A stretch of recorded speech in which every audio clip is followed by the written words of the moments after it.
Hi hello எல்லாருக்கும் வணக்கம். இன்றைக்கி பசங்களுக்கு மார்னிங் பிரேக்குக்கு பச்சை பயிர் வேக வச்சு அனுப்பிச்சிட்டேன். மத்தியானம் லஞ்சுக்கு தேங்காய் சாதம், சேம்பு வறுவல். சேம்பு வந்து கொஞ்சம் பார்த்து பதமாக வேக வச்சு எடுத்துட்டோன்னா இந்தமாதிரி கிறிஸ்பியான கிழங்கு வந்து ரெடி ஆகிடும்.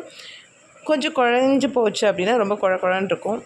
வறுவலை விட சாம்பார் வச்சு சாப்பிட்டா ரொம்ப நல்லது. சாம்பார் எத்தனை பேர் வச்சு சாப்பிட்ருக்கீங்கன்றதை கமெண்ட் பண்ணுங்கள். நம்ம எங்கேயாவது வெளியே போகிறோம் அப்படின்னா அப்போ தான் ஹேர் பின்னோ கிளிப்போ நம்ம அவசரமாக ஏதாவது தேடுவோம், கிடைக்கவே கிடைக்காது. ஆனால் நம்ம ஃப்ரீயாக இருக்கும்போது தேடினா நம்மக்கிட்ட அவ்வளோ பொருள் இருக்கும்.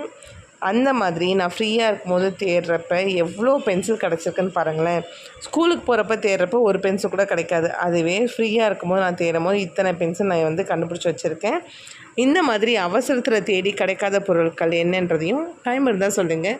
உங்கள் குழந்தைங்களுக்கு என்ன லன்ச் அண்ட் ஸ்நாக்ஸ் பேக் பண்ணியிருக்கீங்கிறது என் கூட ஷேர் பண்ணிக்கிட்டிங்கன்னா எனக்கும் யூஸ்ஃபுல்லாக இருக்கும். நானும் என் பசங்களுக்கு செஞ்சு கொடுக்கலாம். மீண்டும் உங்களை வேறு வீடியோவில் பார்க்குறேன். Until then, bye.